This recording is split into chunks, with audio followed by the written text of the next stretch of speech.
현지 시간으로 24일 지난 토요일이죠. 러시아 민간 용병 기업 바그너 그룹은 러시아를 상대로 무장 반란에 나섰는데요. 단 하루 만에 무려 1000km를 내달려서 모스크바 코앞 200km까지 진격했습니다. 그런데 이 바그너 그룹은 반란 하루 만에 철수를 선언했습니다. 바그너 그룹의 일일천하, 향후 러시아 우크라이나 전쟁에는 어떤 영향을 미칠지 전문가와 짚어보도록 하겠습니다. 아산정책연구원 양욱 연구위원 나왔습니다. 안녕하세요. 네, 안녕하십니까. 자, 양 의원, 예. 일단 예, 하루 만에 정말 많은 일들이 있었습니다. 예. 이 바그너 그룹의 반란부터 모스크바 회군까지 요 일단 타임라인부터 좀 정리를 해주시죠.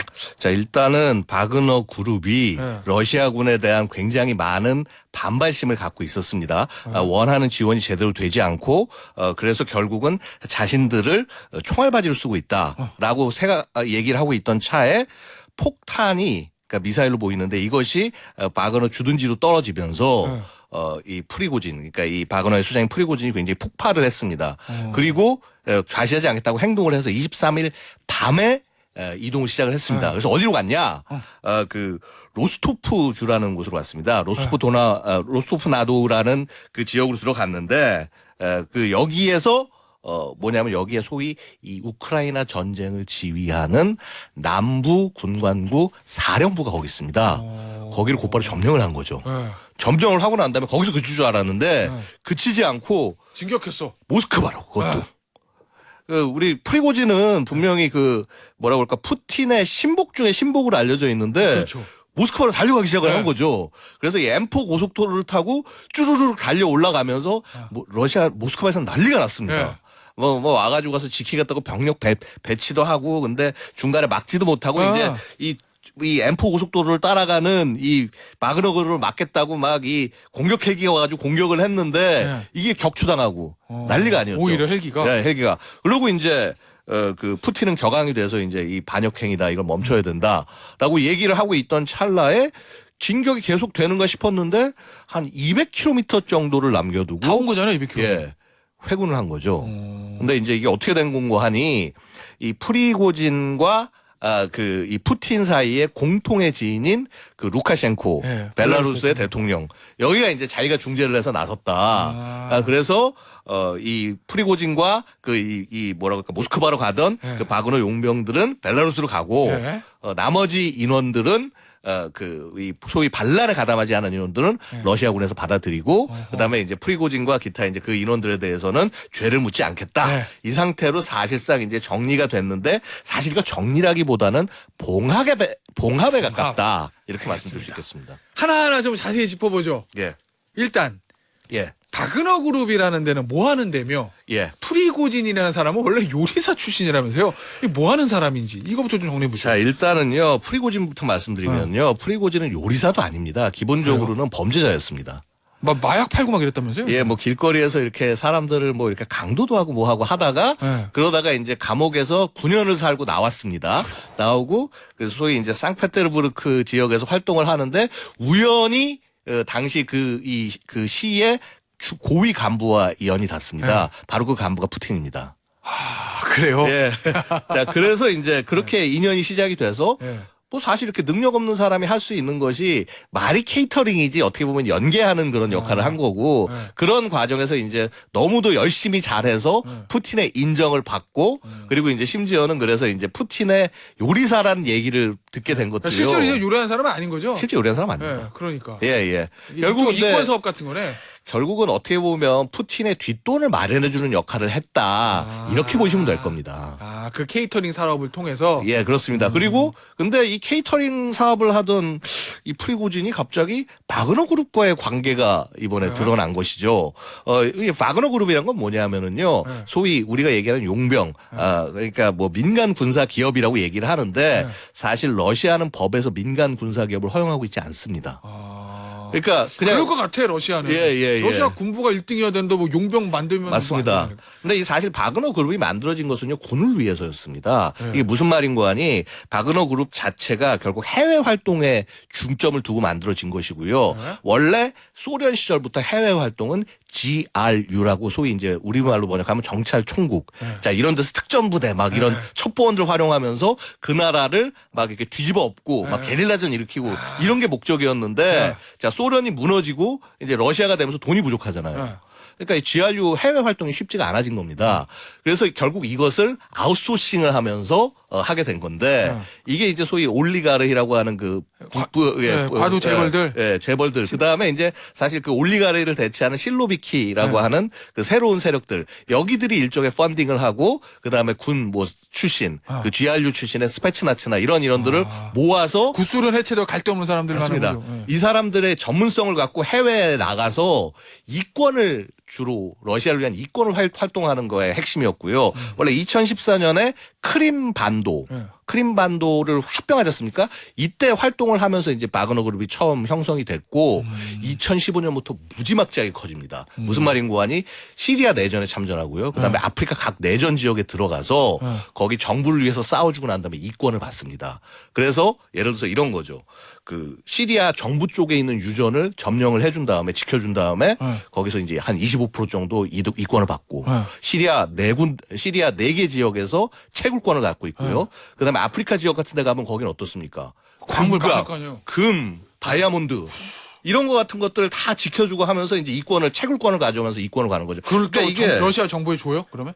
그러니까 이거는 상당 부분 아마도 푸틴의 주머니로 들어가고 일부를 아마 프리고진이 가져가고 이런 형식이지 않았을까 예상이 됩니다. 추정하는 거죠? 추정이 됩니다. 네. 추정이 되고 근데 어쨌거나 하여튼 거의 10,000명 이상의 인원들이 네. 이런 임무에 투입이 돼서 이제 활동을 하고 있었는데 사실은 어떻게 보면 우크라이나 전쟁으로 인해서 바그너 그룹은 손해를 보고 있는 거라고 말씀드릴 수가 있습니다. 왜요?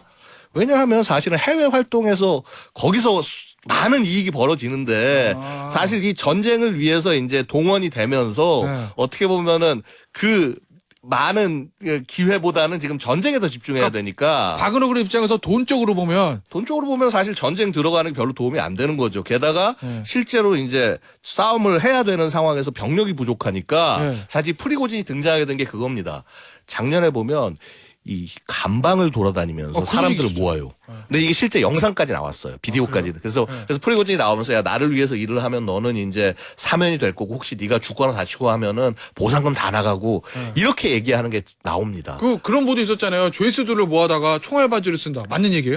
실제 그래서 지금 말씀드린 그 영상이 있습니다. 영상이 있고 그래서 그 과정에서 프리고진의 존재가 확실하게 드러난 거죠. 이전까지는 프리고진이 자기가 무슨 바그너하고 관계가 있다 이런 얘기를 전혀 안 했어요. 그러다가 이제 소위 이제 이번 전쟁을 계기로 해서 이제 전면에 나서게 된 것이고요. 그리고 이제 계속 싸우는데 사실은 저는 이게 반란이 아니라요. 이권 싸움이라고 봅니다. 그러면은 그거 얘기해 보죠. 바그너 그룹의 이 프리고진이라는 사람이 푸틴의 최측근인데 예. 푸틴도 그런 얘기 했잖아요. 초기에 등에다 칼을 꽂은 상황이다. 예. 그럼 배신한 거잖아요. 프리고진이.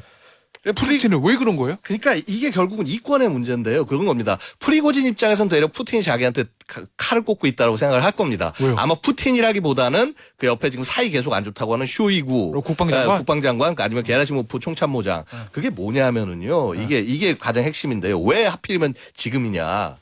6월 말까지 모든 용병 기업들은 국방부와 계약을 해라. 그래서 국방부의 통제를 받아라. 이런 내용이 내려옵니다. 그러니까 이게 그전은 아니었어요, 그러면? 이전까지는 사실은 그러니까 이게 그냥 데려다 쓰긴 썼지만 무슨 이제 군 사령부의 뭐 정확한 통제를 받고 이런 식으로 하는 게 아니라 거의 독립부대처럼 이제 야 이쪽 지역은 네가 맡아 하면 들어가서 이제 작전을 하는 시가전하고 뭐 이런 거구나. 이제 그러면서 그러면서 하니까 뭐라 그럴까 이 본 부대하고 지원도 잘 안 되고 그래서 이제 화력 지원도 잘 안 되고 뭐 탄환도 부족하고 하면서 그 맨날 비디오 나와가지고 프리고진이 외칩니다.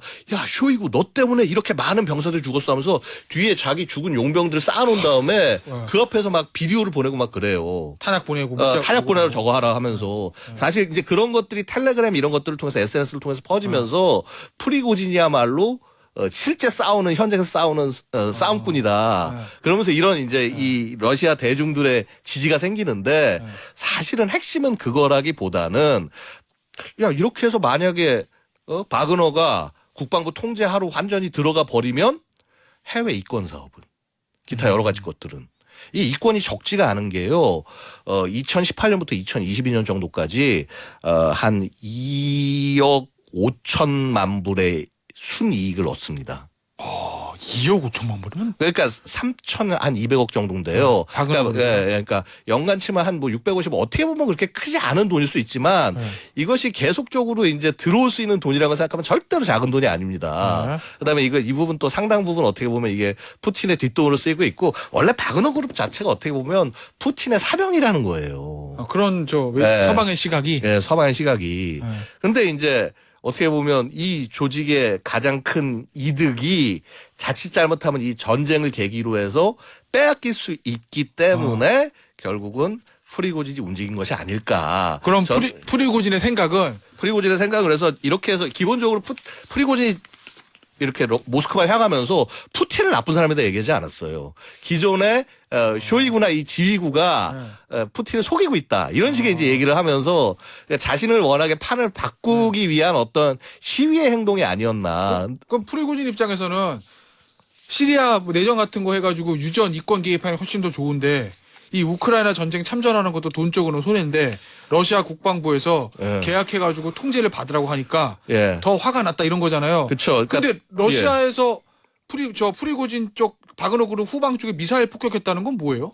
결국 이제 그것도 얘기가 여러 가지가 될 수 있는데 뭐라고 그럴까, 실제 그러니까 러시아가 그러니까 이런 겁니다. 프리고진 입장은 자꾸 탄약 안 주고 어려운데 집어넣고, 그 심지어는 후테로에다가 지뢰 깔아놓고 여기가 후퇴하는 거기다가, 그래서 우리를 총알바지로 쓰려는 게 아니냐. 그 다음에 사실은 어떻게 보면은 그렇게 없애버리려고 한 게 아니냐. 전장에서 전방 쓴 다음에 그 얘기를 이제 계속적으로 뭐라고 그럴까, 이 반란 혹은 이 무장 봉기의 명분으로 이제 그런 걸 내세우는 거죠. 하지만 실제는 이권 싸움이다. 실제는 저는 이권이 상당 부분 얽혀 있는 것이 아니겠냐. 그리고 사실 어떻게 보면 이렇게 우야무야 이게 해결도 아니고 해결이 아닌 것도 아니고 봉합된 게 좀 이상해 보이지 않으십니까? 그러니까 그것도 이제 제가 물을 건데, 일단 그래서 바그너 그룹이 진격을 했어요, 모스크바로. 근데 사실 모스크바가요, 좀 너무 멀리 가나? 나폴레옹도 실패하고 히틀러도 실패하고 아무도 점령하지 못한 모스크바잖아요. 근데 이번에도 뭐 점령한 건 아닌데 마치 점령할 수 있을 것처럼 그냥 1000km를 단 하루 만에 주파해서 모스크바 바로 외곽까지 갔어요. 그동안 어떤 저항도 받지 않고 뚫고 갔어요. 그 정도로 그럼 바그너 그룹의 어떤 화력이 좋은 거예요? 아니면 러시아 정규군의 수비력이 약한 거예요? 자, 그렇기보다는 바그너 그룹이 나름의 어떤 능력을 가지고 있는 것은 사실입니다만 러시아가 그만큼 취약해졌다고 보셔야 될 겁니다. 그 다음에요. 수비력이요? 이걸 지키는 건 뭐냐 하면은요. 지금 사실은 전쟁을 지금 우크라이나하고 하고 있잖아요. 그럼 내부를 지키는 건 뭐냐면 군이 아니라 소위 이제 과거 내무군이라고 부르던 내무부 산하의 준군사 조직이 있습니다. 일종의 우리로 치면 경찰 병력인가요? 경찰과 군 사이의 중간 정도 존재, 그런 조직이 있습니다. 그러니까 지금은 이제 국가근위대라고 부르는데 이게 34만의 대규모 병력이에요. 그러니까 이전엔 내무부 소속의 통제를 받다가 지금은 이제 대통령 직속 통제를 받는 조직으로까지 발전했습니다. 기본적으로는 경찰 조직과 가깝고, 그러니까 북한으로 말하면 호위총국 뭐 이런 거네. 그렇죠. 그러니까 기본적으로 자, 그러다 보니까 근데 이 인원들도 지금 상당 부분 전쟁에 투입이 돼 있는 상태고, 한마디로 그러니까 내부에서 치고 들어간 거잖아요. 언제나 제국은요, 내부의 반란을 시작합니다. 외부의 공격보다는. 그러니까 아무도 예상하지 못하는 곳으로 치고 들어와서 따라가니까 막을 수가 없었구나. 막을 수가 없었던 거죠. 시간이 병력들은 다 우크라이나 쪽으로 빠져 있고. 그래서 아마 이제 그 모스크바까지 갔으면 거기에는 병력들이 몰려 있었을 거예요. 그래서 아마 모스크바 외곽 정도에서 만약에 붙었으면 크게 교전이 났을 것이다. 이 바그너 그룹이라는 데가요, 화력이 좋아요? 공격력이 좋아요? 그러니까 화력이 좋다라기보다는요, 기본적으로 용병 집단이기 때문에 기본적으로 이번에 싸울 봐도요. 시가전에 특화돼 있다 뭐 이런 얘기 듣던데. 시가전에 특화라기보다 이제 사실 보병을 통해서 사람들을 밀어넣어서 그야말로 이 보병에 특화된 전투 조직이다. 경보병에 특화된 전투 조직이다. 애초에 기반 자체가 특전부대 인원들을 바탕으로 만들어졌고 네. 그래서 이제 그 인원들이 그러니까 러시아 스페츠나츠를 중심으로 만들어졌고 이 인원들이 지금 이제 죄수들까지 데리고 와서 훈련시켜가지고 가서 싸우는 겁니다. 자, 그러다 보병 보니까 조직이다? 기본적으로 보병 중심인데 아무래도 전쟁을 하다 보니 전차나 장갑차 같은 것들을 좀 받았고요. 네. 그래서 이제 그거를 끌고 이제 이번에 모스크바로 향했던 거죠. 알겠습니다. 근데요, 앞서도 그 얘기 잠깐 나왔는데 왜 마치 러시아 그러니까 모스크바 들어갈 것처럼 얘기했잖아요. 그리고 푸틴도 절대 그냥 주지 않겠다. 예, 예. 뭐 엄벌이라는 단어를 썼던가? 제가 정확한 단어는 기억 안 나는데. 등에 칼을 꼽았다 얘기하고. 등에 칼 꼽았다. 그럼 엄청난 충돌이 있을 것처럼 얘기하다가 갑자기 하루 만에 봉합된 거. 이건 왜 그런 거예요? 저는 기본적으로 그때도 얘기할 때도요. 네. 푸틴이 이거 등에 칼 꼽는 행위다라고 얘기를 하면서 누구라고 지칭을 안 했어요. 프리고진이나 바그너 그룹을 정확히 지칭하지 않았어요. 그리고 앞서 예. 얘기했듯이 프리고진도 푸틴이 문제다라는 얘기는 안 했어요. 예, 그쵸. 어. 결국은 프리고진의 행동 자체는 저는 푸틴에게 좀 기존의 이 지휘부를 교체하고 우리 이권과 방향을 지켜달라라고 하는 일종의 시위가 아니었나 생각이 되고요. 네. 만약에 모스크바를 들어가게 되는 상황이 되면 그거는 그야말로 정권을 뒤집어 엎겠다는 건데 그렇죠. 프리고진에게 그런 역량은 없습니다. 왜냐하면 정권을 바꾼다고 하면 수많은 사람들이 와가지고 가서 자기를 서포트해주고 지지해줘야 되잖아요. 네. 러시아 엘리트들에게 프리고진은 그냥 되게 그 뭐라고 그럴까 좀 낮은 존재, 사람이다. 낮춰보는 존재예요. 그러니까 절대 리더가 될 수 있는 사람이 아닌 겁니다. 그러니까 프리고진의 목표 자체가 애초에 모스크바를 점령하고 뭐 자기가 정권을 차라라고 이런 거는 절대 아니지 않았을까. 나름 푸틴을 향해서 나는 친위 쿠데타를 하고 있다라는 모습을 보여줬지만 푸틴이 이를 받아들일 수 없었던 것이 아닌가라고 저는 개인적으로 생각을 합니다. 그럼 이제 벨라루스로 갔잖아요. 예. 보니까 겉으로 나온 거는 예. 벨라루스 갔어요. 푸틴이랑 프리고진이랑 그리고 예. 푸틴은 처벌하지 않겠다고 했어요. 예. 예. 그럼 향후에 프리고진이랑 바그노는 어떻게 되는 거예요? 자, 그러니까 여기서부터가 문제인데요. 그러니까 네. 이런 겁니다. 그러니까 애초에 프리고진이 원하는 것이 제가 볼 때는 해외에 있는 이권을 지키고 해외 작전에 전념하는 것이고요. 만약에 그렇게 정리가 된다면 벨라루스를 바탕으로 해서 그냥 이렇게 해외 임무에 중심을 두면 되는 겁니다. 근데 그게 아니라 푸틴이 이제 생각이 바뀌어서 야, 얘는 더 이상 말도 안 듣고 도저히 안 되겠다 생각되면 어떻게든 프리고진을 제거를 하고 벨라루스에 있는 네. 뭐 벨라루스도 사실은 러시아 손바닥 아니니까 그렇죠. 네. 제거를 하고 그다음에 해외에 있는 바그너의 이권들을 이제 다시 재정리하지 않을까. 아직 끝난 게 아니네요. 끝난 게 저는 절대 아니라고 봅니다. 그럼 프리고진이 그렇죠. 벨라루스 잘 살고 있나? 그렇죠. 그것도 봐야 되고 그다음에 혹은 이제 사실 벨라루스의 대부분의 병력을 데리고 들어갔기 때문에 뭐라고 그럴까 다시 우크라이나전에 재참전할 가능성도 있다는 거죠. 왜냐하면 벨라루스가 바로 키이우를 공격하기 굉장히 좋은 위치거든요. 붙어있죠. 그래서 작년 전쟁 처음에 시작됐을 때도 주력 중에 하나인 그 이 북부 군광구에서 다 그 벨라루스 통해 가지고 내려왔습니다. 그러면은 이제 앞으로 이거는 예를 예. 들면 저 프리고진은 쇼이유 국방장관 경질해달라고 요구했잖아요. 예. 일단 러시아는 그걸 부인한 거고, 예. 저 받아들이지 않은 거고. 예. 그럼 쇼이유가 경질되나 안 되나? 예. 그리고 예. 프리고진이 예. 살아있는 모습 보여주나? 예. 예. 바그너 그룹이 우크라이나전에 다시 참전하나? 예. 이걸 봐야 된다는 거죠. 예, 맞습니다. 근데 아마 바그너 그룹이 재참전할 가능성은 저는 상대적으로 굉장히 낮다고 보고요. 예. 그다음에 프리고진과 결국 푸틴 사이에 어떤 해결책이 나올 것이냐. 예. 그래서 여기가 살아있냐 죽어있냐가 가장 핵심이 되지 않을까 생각이 됩니다. 일부 외신 보니까 예. 미국이 한 일주일 전부터 프리고진의 반란의 움직임을 이미 감지하고 있었다 이런 보도 있던데 맞습니까? 예, 지금 그렇게 얘기가 나오고 있고요. 저는 충분히 가능한 얘기로 봅니다. 왜냐하면요. 어떻게 알았을까 미국은? 아니 워낙 여기저기 네. 그 깔아놓은 거 들여다보니까 아니 심지어 뭐 우리 뭐 저 안보실도 뭐 들여다봤다는 얘기가 나오지 않습니까? 일단 예. 의혹 그거는. 네, 의혹. 예. 네. 자 어쨌거나 그 이미 작년에 전쟁 나기 전에 러시아가 침공하기 전에 러시아 침공 의전을 정확히 파악한 것도 미국이었고요. 네. 그때는 미국이 전 세계에 알렸지만 이번엔 알리지 않았습니다. 왜냐하면 이거 만약에 얘기하면 마치야 미국이 개입해가지고 한 거 아니야? 그런 의심을 자기가 사기 싫다가 하나. 자, 두 번째는 뭐냐면 일단 두는 이거 거지 뭐 그냥. 투이지 왜냐면 적이니까 일단 푸틴은 적이니까 적이 망하는 길로 가는데 그거를 미리 알려줄 필요가 없는 거죠. 자 그래서 어쨌거나 미국은 이걸 파악하고도 계속 방관하고 있었다. 이런 얘기가 나오는 것입니다. 이렇게 물어볼게요. 예. 일부 푸틴의 리더십에 치명상이 왔다는 외신 보도도 있잖아요. 예. 만약에 양욱 위원이 예, 예. 지금 러시아 사람이에요. 예. 푸틴의 측근 중에 한 명이 군 고위 장군이에요. 예. 이 쿠데타 일어난 거 보고 무슨 생각 들 것 같아요? 야, 이거 제대로 못 끌고 가겠는데 이제 슬슬 뭔가 좀 대안이 있어야겠는데 저 같으면 그런 생각이 들 것 같습니다. 그렇죠. 그럴 수 있을 것 같아요. 예, 왜냐하면 예. 그동안 외신을 통해서만 저희 봤지만 푸틴의 이미지는 철권 통치고 예.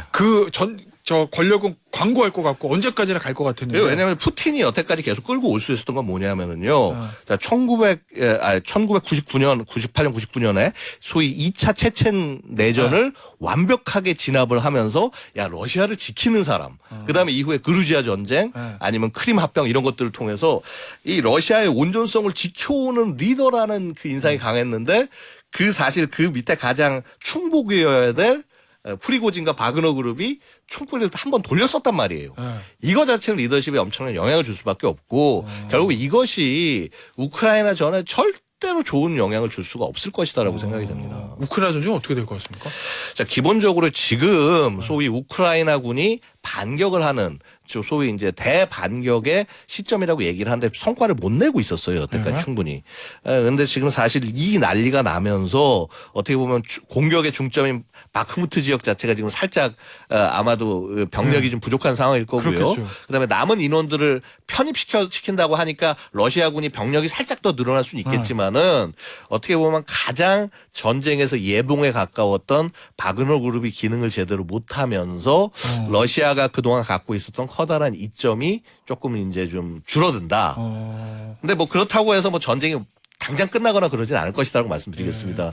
알겠습니다. 야, 오늘 저 양욱 의원이랑 이 바그너 그룹과 프리고진 일일 천하 쿠데타 모든 걸 짚어봤습니다. 오늘 인터뷰는 여기서 마무리하죠. 지금까지 아산정책연구원 양욱 연구위원이었습니다. 감사합니다. 감사합니다.